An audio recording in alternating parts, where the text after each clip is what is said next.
Movie की शुरुआत होती है एक रिसर्चर से जो कि अपने एक साथी के साथ अमेज़न के जंगलों में आई हुई थी ताकि वो एक खास तरह की स्पाइडर को ढूंढ सके। और असल में वो खास तरह की स्पाइडर इतनी ज्यादा खास थी कि अगर उसका वेनम किसी भी इंसान की बॉडी के अंदर जाता था तो वो किसी भी बीमारी को सही कर सकता था और साथ ही वो वेनम किसी भी इंसान को सुपर पावर भी दे सकता था। यार कोई ऐसी स्पाइडर आकर किसी दिन मुझे काट ले तो मजा ही आ जाएगा। अब वैसे तो मैंने भगवान से पहले से ही स्पाइडरमैन की पावर मांगी हुई थी, पर शायद उन्होंने सुनने में गलती कर दी क्योंकि मुझे स्पाइडरमैन जैसी पावर तो नहीं मिली, पर हाँ पीटर पार्कर जैसी किस्मत जरूर मिल गई। खैर अब हम लोग वापस से उसी रिसर्चर को देख पाते हैं जो कि अपने साथी के साथ उसी स्पाइडर को ढूंढने की कोशिश कर रही थी। और यहाँ पर हम लोग इन दोनों की बातों से ये जान पाते हैं कि असल में उस स्पाइडर का उपयोग यहाँ के ट्राइबल ग्रुप करते हैं ताकि वो अपने आप को पावरफुल बना सके। और पावरफुल होने की वजह से वो ट्राइबल ग्रुप छुप कर रहता है ताकि किसी को भी उनकी पावर के बारे में पता ना चले। और अब ये दोनों इस बारे में बात कर ही रहे थे तभी अचानक से ही यहाँ पर उस रिसर्चर को वो स्पाइडर मिल जाती है जिसको ये ढूंढने के लिए यहाँ पर आए हुए थे। लेकिन जैसे ही वो रिसर्चर उस स्पाइडर को उठाती है वैसे ही उसका साथी एजिकेल अपने पास में से गन निकालकर उस लड़की को शूट कर देता है। और ऐसा एजिकेल ने इसी वजह से करा था ताकि वो उस स्पाइडर की मदद से खुद पावरफुल बन सके। और अभी के टाइम पर वो उस स्पाइडर को लेकर यहाँ से चला जाता है, जिसके बाद हम लोग उसी रिसर्चर को देख पाते हैं जो कि जिंदगी और मौत के बीच में झूल रही थी। और अब ये औरत मरने ही वाली थी कि तभी अचानक से ही यहाँ पर वो ट्राइबल ग्रुप पहुंच जाता है जो कि उस स्पाइडर का उपयोग करा करता था। और जब वो लोग इसको देखते हैं और उन्हें पता चलता है कि ये औरत प्रेग्नेंट है तो वो तुरंत ही इसको उठाते हैं और अपने साथ लेकर चले जाते हैं। और अब जब वो लोग उस रिसर्चर को लेकर अपनी गुफा में पहुंचते हैं तो वहां पर पहुंचने के बाद उसे उसी स्पाइडर से कटवाया जाता है जिसके वेनम के अंदर पावर थी। लेकिन उसी वक्त पर इसकी डिलीवरी भी हो जाती है और इसको एक लड़की पैदा हुई थी जिसके अंदर उसी स्पाइडर की पावर थी जिसने अभी कुछ समय पहले इस औरत को काटा था।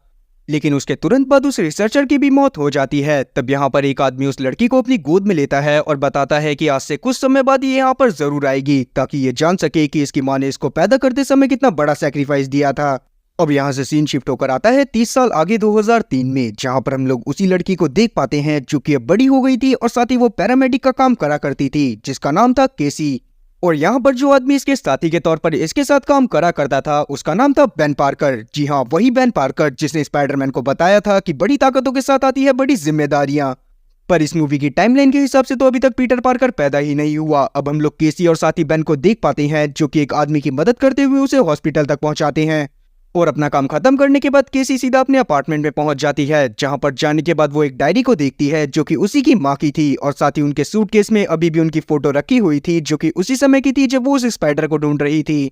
और केसी की लाइफ भी इसी तरह से कट रही थी। वो सुबह के टाइम पर लोगों की मदद करा करती थी और शाम में अपनी माँ की फोटो से बातें।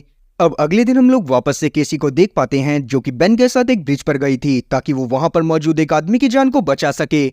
लेकिन अभी के टाइम पर वो आदमी अपनी गाड़ी में फंसा हुआ था जिसका एक्सीडेंट हो गया था। तब यहाँ पर केसी किसी तरह से बेन की मदद से उस आदमी को तो गाड़ी से निकाल लेती है पर खुद ही उसी गाड़ी में फंस जाती है।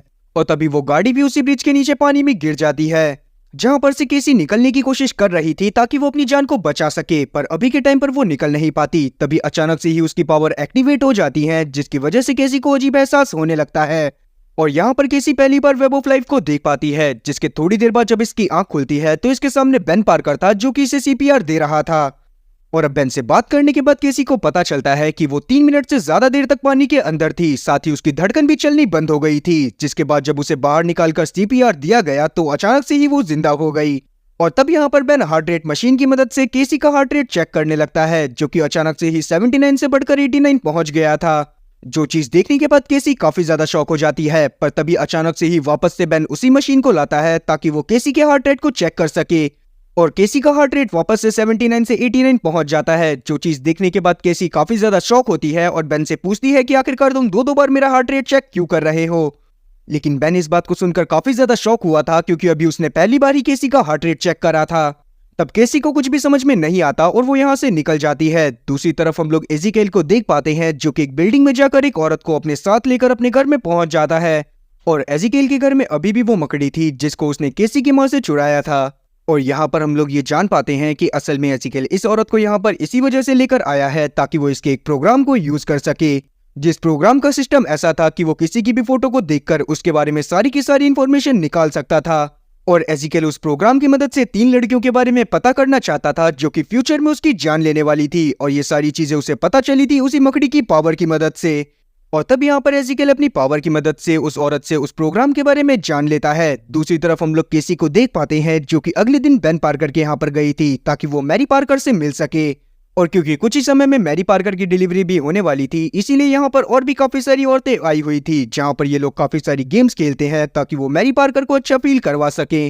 और तब एक गेम के दौरान हम लोग जान पाते हैं कि केसी को उसकी माँ के बारे में कुछ पता ही नहीं है। असल में उसे लगता है कि जब उसकी माँ प्रेग्नेंट थी तो आखिरी टाइम पर वो किसी काम की वजह से अमेज़न के जंगलों में गई और वहीं पर जब डिलीवरी के समय उन्हें प्रॉपर ट्रीटमेंट नहीं मिला तो उनकी मौत हो गई। और इसीलिए केसी अपनी माँ को काफी ज्यादा लापरवाह मानती है। तब यहाँ पर मेरी केसी का उसकी माँ के ऊपर से ध्यान हटाने के लिए यहाँ पर उस बच्चे का नाम सोचने लगती है जो कि उसे होने वाला था। और अब जब केसी उस बच्चे का नाम सोच रही थी तभी अचानक से ही मैरी वापस से बोलती है कि सभी लोग उस बच्चे का नाम सोचे जो कि इन्हें होने वाला है। जिस पर केसी से पूछती है कि आखिरकार ये एक ही बात को दो बार रिपीट क्यों कर रही है। जो चीज जानने के बाद मैरी काफी ज्यादा शॉक होती है क्योंकि उसने पहली बार ये सभी लोगों को बोला था कि वो उस बच्चे का नाम सोचे जो मेरी को होने वाला था। और अब बाकी सब भी यहाँ पर केसी को घूर कर देख ही रहे थे। तभी अचानक से ही यहाँ पर बेन पहुंच जाता है जो कि केसी को अपने साथ लेकर चला जाता है। और अब ये लोग उस जगह पर पहुंचते हैं जहां पर बाकी सभी लोगों को इन लोगों की नीड थी। अब ये लोग सभी लोगों को बचा ही रहे थे, तभी अचानक से ही केसी के सामने उसके ही एक साथी की मौत हो जाती है। लेकिन अगले ही पल केसी देखती है कि उसका वही साथी वापस से कार ड्राइव करने के लिए जा रहा है। जो चीज देखने के बाद केसी उसे रोकने की कोशिश भी करती है लेकिन वो आदमी उसकी बात को नहीं सुनता। और अब वही होता है जो कि कुछ समय पहले केसी ने देखा था, मतलब कि उस आदमी का एक्सीडेंट हो जाता है और उसमें उसकी मौत हो जाती है। जो चीज देखने के बाद केसी समझ गई थी कि उसे फ्यूचर दिखने लग गया है, इसीलिए वो तुरंत ही डॉक्टर के पास जाती है और इस बारे में उनसे कंसल्ट करती है। और तब जाकर उसे पता चलता है कि असल में तो उसकी सारी मेडिकल रिपोर्ट्स एकदम परफेक्ट हैं और जो भी उसे दिखाई दे रहा है वो उसका भ्रम हो सकता है। और वहीं दूसरी तरफ हम लोग एजिकल को देख पाते हैं जो कि उन्हीं लड़कियों के बारे में पता करने की कोशिश कर रहा था जो कि उसे सपने में आकर मार दिया करती थी। और साथ ही एक हैकर की मदद से उसे पूरी सिटी के सीसीटीवी कंट्रोल भी मिल जाते हैं, जिसके बाद वो उन लड़कियों की फोटोज बनवाता है और उनके ऊपर से मास्क हटाता है, जिससे उसे पता चलता है कि असल में वो तीनों लड़कियां टीनेजर्स हैं और अगर अभी के टाइम पर वो उन्हें मार देगा तो उन्हें कभी पावर मिलेगी ही नहीं। और अगर उन तीनों लड़कियों को पावर नहीं मिलेगी तो वो लोग कभी एजिकल को भी नहीं मार पाएंगी। और यही सब सोचते हुए एजिकल निकल जाता है ताकि वो उन तीनों लड़कियों को जान से मार सके। और वहीं दूसरी तरफ हम लोग केसी को देख पाते हैं जो कि एक ट्रेन की मदद से अपने घर की तरफ जा रही थी। तभी यहाँ पर अचानक से ही इसके सामने वो तीनों लड़कियां आकर बैठ जाती हैं जिन्हें कुछ समय में एजिकल आकर मारने वाला था। और अब अपनी दिव्य दृष्टि की मदद से यहाँ पर केसी को भी उन तीनों के बारे में पता चल जाता है कि एक आदमी आकर इन्हें मारने वाला है और इन लोगों की जान बचाने के लिए वो तुरंत ही इन लोगों को लेकर ट्रेन से नीचे उतर जाती है। और थोड़ी ही देर में यहाँ पर एजिकल भी पहुंच जाता है जो कि जब देखता है कि केसी ने उन तीनों लड़कियों को यहाँ से निकाल लिया है तो वो तुरंत ही यहाँ से चला जाता है। और बाहर हम लोग केसी को देख पाते हैं जो कि उन तीनों लड़कियों को ये समझाने की कोशिश कर रही थी कि अभी के टाइम पर उन तीनों की जान को खतरा है। लेकिन उन तीनों में से किसी को भी केसी की बात पर भरोसा नहीं होता। और इतने में ही यहाँ पर एक आदमी पहुंच जाता है जो कि खुद एजिकल था, पर अभी के टाइम पर वो अपने स्पाइडर सूट में आया हुआ था। और तब एजिकल अपनी पावर की मदद से दीवार पर रेंगता हुआ इन तीनों के ऊपर अटैक करने की कोशिश करता है, लेकिन केसी यहाँ पर इन तीनों को किसी तरह से बचाकर भागती है और एक गाड़ी को चुराकर उसमें बैठ जाती है। तब यहाँ पर केसी इन तीनों से इनके नाम पूछती है, जिसमें से एक का नाम था आन्या, दूसरे का नाम था जूलिया और साथ ही तीसरे का नाम था मैडी। केसी चाहती थी कि वो इन तीनों को इनके पेरेंट्स के पास छोड़ दे, पर यहाँ पर इसे पता चलता है कि असल में इन तीनों में से किसी के भी पेरेंट इस सिटी में नहीं रहते। तब टैक्सी में चल रहे रेडियो की मदद से केसी को पता चलता है कि असल में पूरी सिटी में ये खबर फैल गई है कि 3 लड़कियों को किडनैप कर एक लड़की टैक्सी चुराकर भागी है। और जब एजिकल ने इन तीनों के ऊपर अटैक करा था तो उसने कुछ पुलिस वालों को भी जान से मार दिया था, पर उसकी पावर की वजह से कोई भी उन्हें देख नहीं पाया। और अभी के टाइम पर उन पुलिस वालों की मौत का जिम्मेदार भी केसी को माना जा रहा है। और ये सब जानने के बाद तो केसी का दिमाग खराब हो जाता है। और अभी के टाइम पर क्योंकि वो किसी भी जगह पर नहीं जा सकती थी, इसलिए वो इन तीनों लड़कियों को लेकर जंगल में चली जाती है। और अब जंगल में जाने के बाद ये सभी लोग आपस में बातें करते हुए सोचने लगते हैं कि आखिरकार इन लोगों के साथ ऐसा क्यों हो रहा है। तब केसी इन तीनों को बताने की कोशिश करती है कि असल में वो फ्यूचर को देख सकती है, लेकिन तीनों में से किसी को भी इसकी बात पर भरोसा नहीं होता और वो केसी का ही मजाक बनाने लगते हैं। तभी अचानक से ही यहाँ पर जूलिया एजिकल के बारे में बात करते हुए बोलती है कि वो इंसान एकदम मकड़ियों की तरह दीवारों पर चल रहा था। जो चीज सुनने के बाद केसी के दिमाग की भी बत्ती जलती है और वो तुरंत ही अपने घर की तरफ निकल जाती है। और वो अपने घर भी इसी वजह से जा रही थी ताकि वो अपनी माँ की डायरी की मदद से मकड़ियों के बारे में और चीजें पता कर सके। इसीलिए वो इन तीनों लड़कियों को जंगल में रुकने को बोलकर ही खुद ही अकेली वहां पर जाती है। और अब जब अपने घर में जाने के बाद वो अपनी माँ की डायरी को पढ़ती है तो उसे उस ट्राइबल ग्रुप के बारे में पता चल जाता है जिनके अंदर भविष्य को देखने की पावर थी और वो सारे के सारे लोग रहा करते थे अमेज़न जंगलों में। और साथ ही यहाँ पर केसी को अपनी माँ की एक और फोटो मिली थी जिसके अंदर एजिकेल भी उनके साथ था। जो चीज देखने के बाद केसी काफी ज्यादा शॉक हो जाती है क्योंकि उसकी समझ में नहीं आ रहा था कि एजिकेल का उसकी माँ के साथ क्या कनेक्शन है। तभी यहाँ पर केसी को ये तो समझ में आ गया था कि उसके अंदर भी उस स्पाइडर की पावर है, इसीलिए वो भी यहाँ पर दीवार पर चढ़ने की कोशिश करती है पर वो जमीन पर गिर जाती है। वहीं दूसरी तरफ हम लोग उन तीनों लड़कियों को देखते हैं जो कि जंगल में केसी का वेट करते हुए काफी ज्यादा परेशान हो गए थे। साथ ही इन्हें काफी ज्यादा भूख भी लग रही थी, इसीलिए ये लोग पास के रेस्टोरेंट में चले जाते हैं, जो कि इनकी सबसे बड़ी भूल साबित होती है क्योंकि जंगल में सीसीटीवी कैमरा ना होने की वजह से एजिकेल अभी तक इन्हें नहीं ढूंढ पाया था। पर जैसे ही ये लोग रेस्टोरेंट में पहुंचते हैं तो सीसीटीवी की मदद से एजिकेल इन्हें ढूंढ लेता है। और अब हम लोग केसी को देख पाते हैं जो कि जब वापस से उसी जगह पर पहुंचती है जहां पर उसने तीनों लड़कियों को छोड़ा था तो वो तीनों में से कोई भी लड़की वहां पर मौजूद नहीं होती। तब केसी भी उन तीनों लड़कियों को ढूंढना चालू कर देती है जो कि कुछ ही समय में उसे एक रेस्टोरेंट में मिलती है जो कि वहां पर खाना खा रही थी। लेकिन जैसे ही केसी वहां पर पहुंचती है वैसे ही वहां पर एजिकेल भी पहुंच जाता है जो कि कुछ ही समय में उन तीनों लड़कियों को जान से मार देता है और साथ ही उसने इस बार केसी को भी जान से मार दिया था। पर अब जब केसी की आंख खुलती है तो हम लोग जान पाते हैं कि असल में केसी उसी जगह पर खड़ी है जहां पर उसने उन तीनों लड़कियों को छोड़ा था। और अभी के टाइम पर केसी को जो भी विजन्स आए वो फ्यूचर था। और ये चीज जानने के बाद कि एजिकेल वापस से उन तीनों लड़कियों को मारने की कोशिश करने वाला है, केसी जल्दी से जल्दी अपनी गाड़ी को उस रेस्टोरेंट में पहुंचाती है जहां पर वो तीनों लड़कियां मौजूद थी। लेकिन इस बार केसी के उस रेस्टोरेंट में पहुंचने से पहले एजिकेल वहां पर पहुंच गया था और जैसे ही वो उन तीनों लड़कियों को देखता है तो वो उन तीनों लड़कियों के ऊपर अटैक करना चालू कर देता है। और ये चीज देखती हुई केसी उन तीनों लड़कियों की जान बचाने के लिए अपनी गाड़ी को रेस्टोरेंट के अंदर ही घुसा देती है, जिसके बाद वो सबसे पहले एजिकेल को ठोकती है और उन तीनों लड़कियों को अपनी गाड़ी में बिठाकर यहाँ से भागने लगती है। और अभी के टाइम पर केसी 2 बार उन तीनों लड़कियों को एजिकेल की पकड़ से बचा चुकी थी, इसीलिए एजिकेल को काफी ज्यादा गुस्सा आता है और वो केसी के बारे में ही पता करने को बोलता है। और अब जब एजिकेल को पता चलता है कि असल में केसी उसी रिसर्चर की बेटी है जिसको उसने जान से मारा था तो वो काफी ज्यादा शॉक होता है। और वहीं दूसरी तरफ हम लोग केसी को देख पाते हैं जो कि उन तीनों लड़कियों को लेकर एक होटल में पहुंच गई थी। अब वैसे तो केसी चाहती थी कि वो उन तीनों लड़कियों को वापस से पुलिस के पास छोड़ दे ताकि उसके ऊपर से भी सारे इल्जाम हट जाएं और साथ ही कोई भी इंसान इन तीनों को टच ना कर पाए।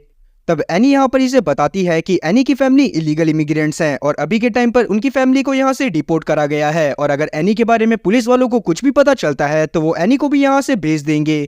और एनी इस चीज को बिल्कुल भी नहीं चाहती, इसीलिए ना चाहते हुए भी यहाँ पर केसी को इसकी बात माननी पड़ती है और वो पुलिस वालों को इनके बारे में नहीं बताती। अब जब ये लोग सो रहे थे तब यहाँ पर केसी को एक सपना आता है जिसमें उसे अचानक से ही एजिकेल दिखा था जो कि इसे बताता है कि ये तीनों की तीनों लड़कियां बड़ी होकर मुझे जान से मार देंगी और इसीलिए वो इन तीनों को जान से मारना चाहता है। पर अभी के टाइम पर केसी उस पर कोई भी रिएक्ट नहीं करती और जब सुबह उसकी आंख खुलती है तो वो तीनों लड़कियां उसके पास ही बैठी हुई थी।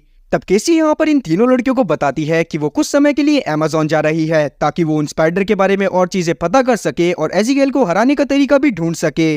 और इसीलिए अभी के टाइम पर वो उन तीनों लड़कियों को बेन पार्कर के पास छोड़ देती है, जिसके बाद वो खुद निकल जाती है अमेज़न के जंगलों में, जहां पर जाने के बाद केसी की मुलाकात होती है सैंटियागो से, जो कि असल में वही आदमी था जिसने इसकी माँ की डिलीवरी करी थी और साथ ही केसी के बारे में भी भविष्यवाणी करी थी।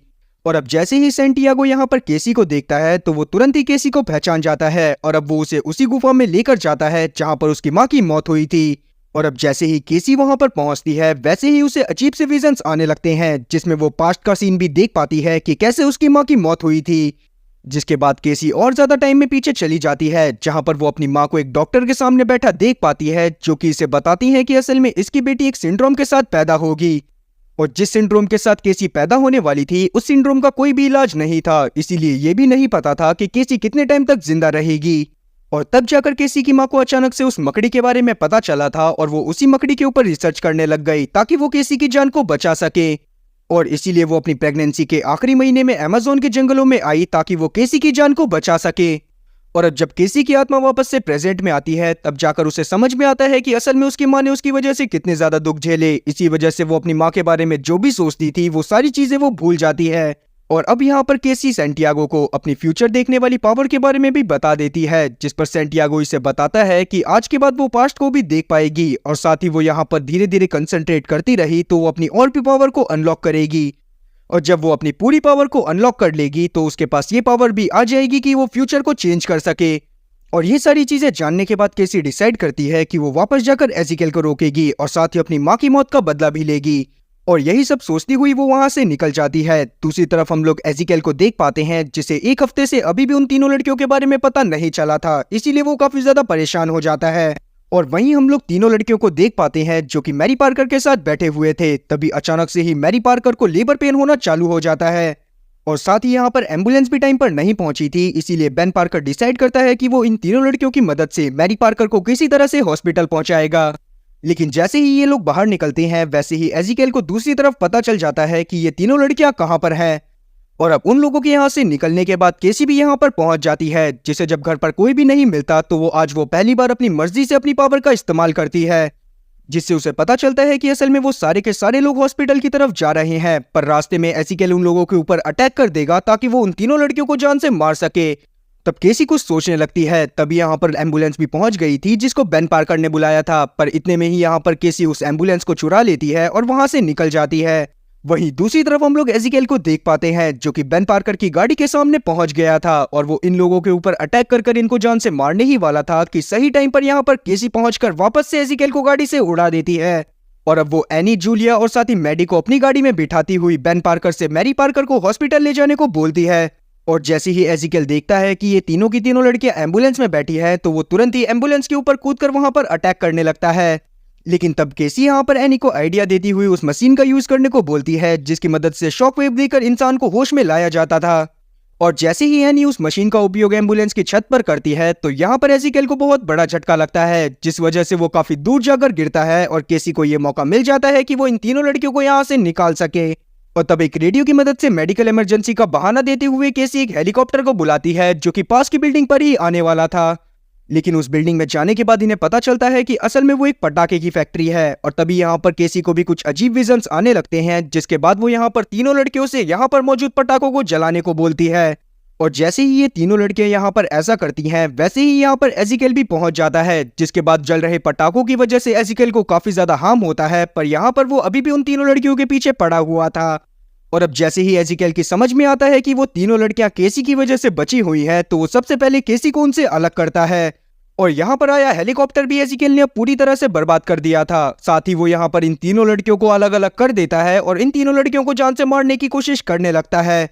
केसी भी ये सारी चीजें देख पा रही थी पर उसकी समझ में नहीं आता कि वो इन तीनों लड़कियों को कैसे बचाए। तभी अचानक से ही उसको सेंटियागो की बात याद आती है और वो अपनी पावर के ऊपर पूरा कंसंट्रेशन करती हुई वेब ऑफ लाइफ की मदद से इन तीनों लोगों को बचा लेती है। तभी अचानक से ही केसी को एक विजन आता है कि एक रॉड के नीचे गिरने की वजह से एजिकेल की मौत हो जाएगी। और अब उसी चीज को पूरा करने के लिए केसी प्रोवोक करती हुई एजिकेल को उसी लोकेशन पर लेकर आ जाती है जहां पर उसके ऊपर रॉड गिरने वाली थी। और जैसे ही वो रॉड नीचे गिरती है वैसे ही एजिकेल की भी मौत हो जाती है। लेकिन तभी इस बिल्डिंग का वो हिस्सा भी टूट जाता है जहां पर केसी खड़ी हुई थी और अब केसी जाकर सीधा पास की नदी में गिरती है। और ये कम था कि तभी अचानक से ही फैक्ट्री में से एक पटाखा निकलकर इसकी आंख के पास आकर फूट जाता है। तब एनी, मैडी और जूलिया किसी तरह से केसी को तो बाहर निकाल लेती हैं, पर केसी ने अपनी आंखों की रोशनी पूरी तरह से खो दी थी और साथ ही इतनी ऊंचाई से गिरने की वजह से उसकी कमर के नीचे तक का पूरा हिस्सा लकवा मार गया था, जिससे इन सभी लोगों को काफी ज्यादा दुख होता है। पर केसी इस बात से काफी ज्यादा खुश थी कि अभी के टाइम पर भी उसे फ्यूचर दिखाई दे रहा था और साथ ही उसे ये भी दिखता है कि ये तीनों की तीनों लड़कियां आगे चलकर बेहतरीन सुपर हीरो बनेंगी।